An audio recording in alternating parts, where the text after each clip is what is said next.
quelle a été l'une des plus grandes bêtises du tribunal dans le procès des massacres du 28 septembre 2009? C'est la question que nous nous proposons de vous analyser aujourd'hui. Suivez.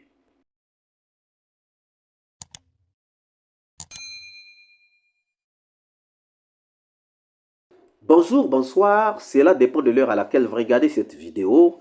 Bienvenue si vous nous découvrez pour une première fois. Chers amis, nous sommes toujours dans le procès des massacres du 28 septembre 2009. Et nous sommes en train de nous interroger.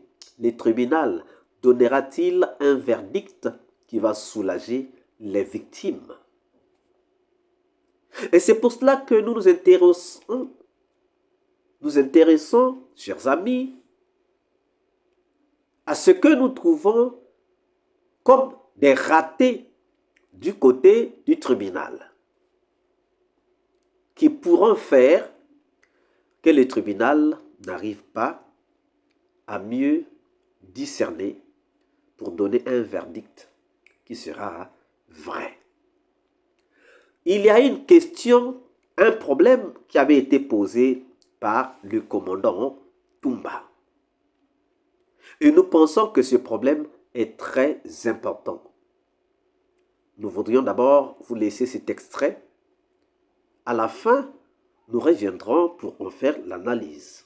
Suivez. Il a pensé à troquer la tenue pour se représenter, c'est ça la vérité. Donc par conséquent, il avait un autre plan B. Nous, ce n'était pas notre vision ça. Moi, ma vision, c'était pour aller étudier. Mais voilà maintenant où je suis. Ce n'était pas pour l'affaire de pouvoir là. Il sait que ni général Sekouba Konaté, ce n'était pas son option. Rester au pouvoir, c'était d'organiser et quitter. Il pouvait revenir. Peut-être s'il gagne la confiance du peuple, il pouvait revenir. Tout le pouvoir là, éphémère quand même là.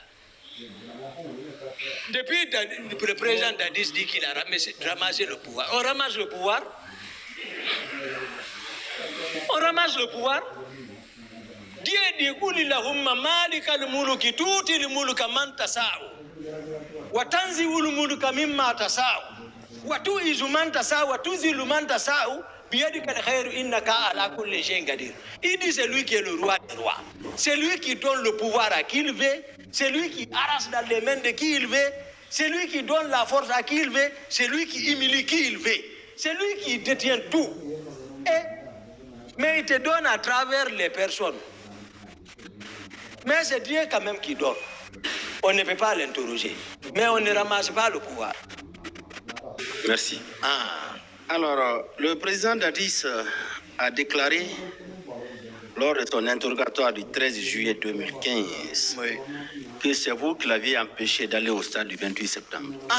Le concept empêché. Maintenant. Bien. Le principal même a parlé. Le président maintenant, il a ajouté qu'étant dans son bureau, il a été informé par Joseph Makambo que c'est vous et vos hommes qui étaient intervenus au stade où plusieurs personnes ont été blessées et tuées. C'est le président Dadis qui parle. Si le chef d'opération, Dadis c'est qui je commande, c'est le salon que je commande. D'accord. Il sait, c'est-à-dire, il faut être sincère. Bon, qui est le commandant du régiment alors? Vous voyez? Ce n'est pas une question que je pose, mais c'est pour le débat. Qui est le commandant du régiment? C'est lui. Bien. C'est lui qui s'est autonomé. Merci. Le Dadis dit qu'il avait bien envie de vous faire arrêter par Claude Bivy. Qu'il avait envie de vous faire arrêter par Claude Bivy. C'est moi qui l'ai fait. Mais, vous suivez? Oui. Mais, craignant votre réaction, parce que vous possédiez beaucoup d'armes, il s'en est abstenu. C'est ce qu'il dit dans son interrogatoire. Voilà. Maintenant, je me bats pour quelqu'un à l'absence de tous ceux qui parlent là pour venir au pouvoir. J'assure sa sécurité du salon. Maintenant, aujourd'hui, à cause du pouvoir, il faut sacrifier Toumba. Maintenant, Dieu nous a tous amenés ici. Ce n'est plus la force maintenant, c'est la justice. Dieu nous amène. Tout ça, c'est contre-vérité. Bien. Moi, j'ai démontré Mendeleev ici. Oui. Et on a suivi ça avec attention. C'est plus le noyau. Merci bien. Et le même président Dadis a dit qu'il ne vous a donné aucun ordre pour aller au stade. Alhamdulillah. Alhamdulillah. Parce que la cour, c'est monsieur le procureur, l'empereur de la poursuite. Vous, ce que vous recherchiez, c'est-à-dire, quels sont ceux qui ont reçu l'ordre?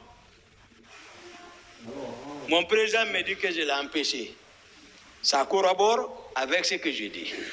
Il dit également qu'il n'a reçu aucun ordre. Il a raison.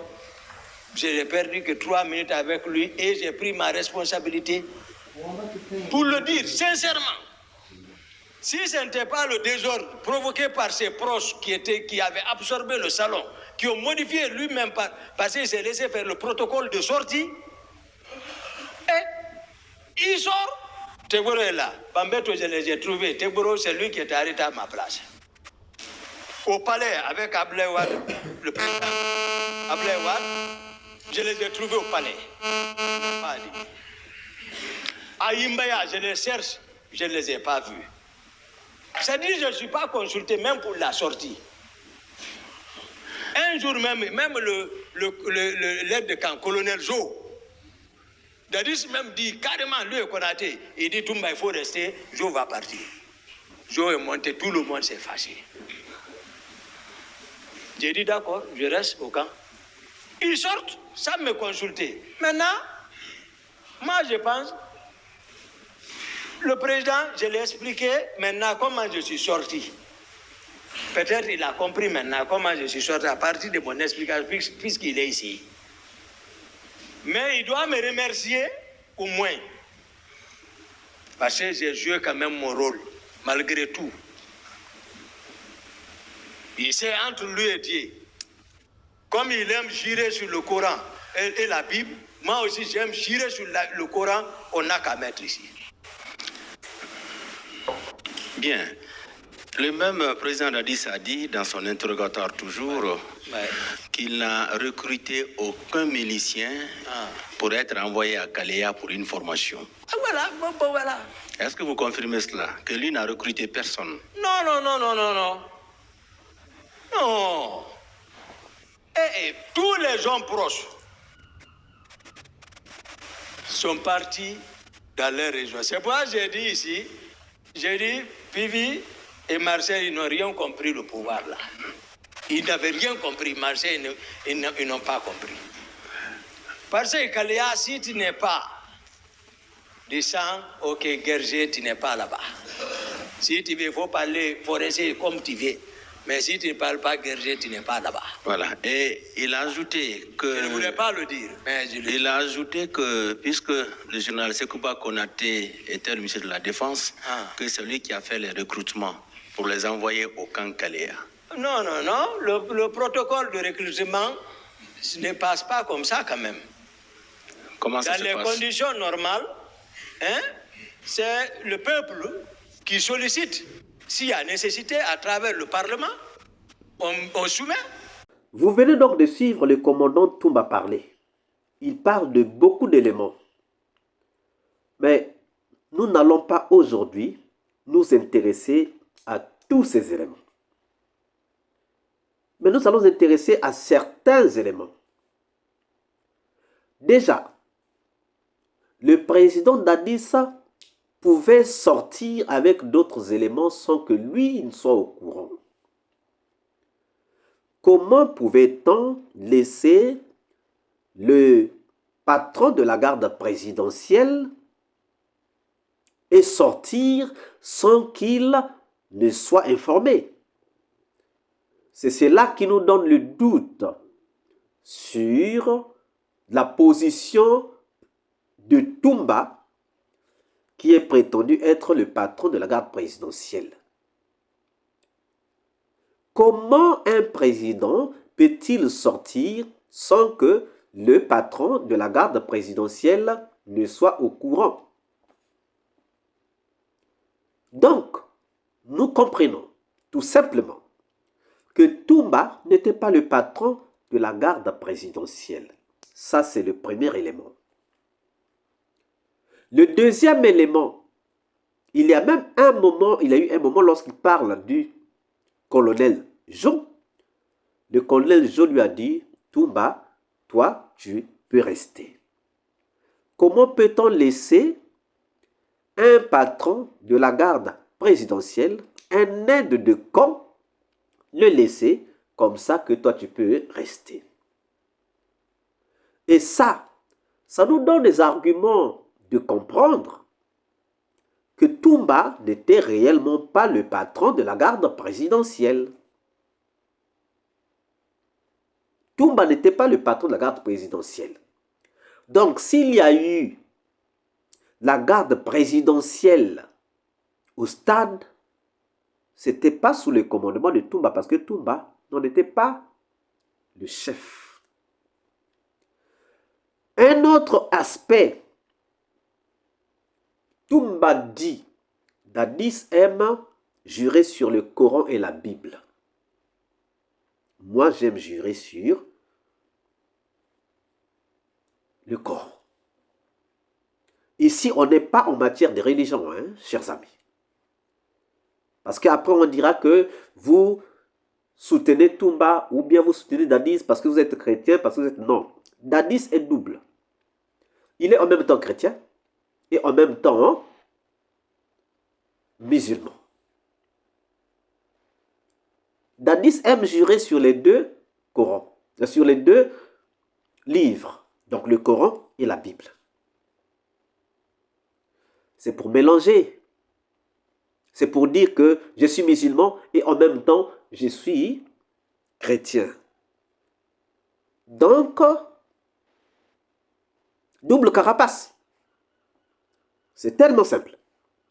Maintenant, Toumba dit au tribunal, comme lui, il aime jurer sur le Coran et la Bible, moi, c'est sur le Coran, mettons-les ici, on va venir jurer. Pourquoi le tribunal n'a-t-il pas suivi le conseil de Toumba pour voir si les deux allaient jurer? Ça pouvait aussi nous aider à comprendre s'ils sont des vrais croyants ou s'ils sont des faux croyants. Croyants musulmans ou encore croyants chrétiens. Mais on devait savoir, on allait savoir qui est vrai croyant et qui n'est pas vrai croyant. Nous pensons que ça, c'est parmi les ratés du tribunal. Nous pensons que le tribunal, à ce point-là, n'a pas vraiment fait attention. Qu'à cela ne tienne, chers amis, pensez-vous réellement que cet aspect pouvait être négligé? Puisque nous voyons dans certains tribunaux, on fait jurer les gens sur la Bible, on fait jurer les gens sur le Coran. Pourquoi cet aspect avait-il été négligé? Nous attendons vos réponses dans les commentaires. Si cette vidéo vous a plu, ne manquez pas de laisser au pouce bleu, de commenter et de partager. Si vous n'êtes pas encore abonné, veuillez vous abonner. Surtout, ne manquez pas d'activer la cloche de notification afin d'être averti à temps réel de toutes nos prochaines publications. Quant à moi, je vous dis à très bientôt pour une nouvelle capsule et je vous dis ciao.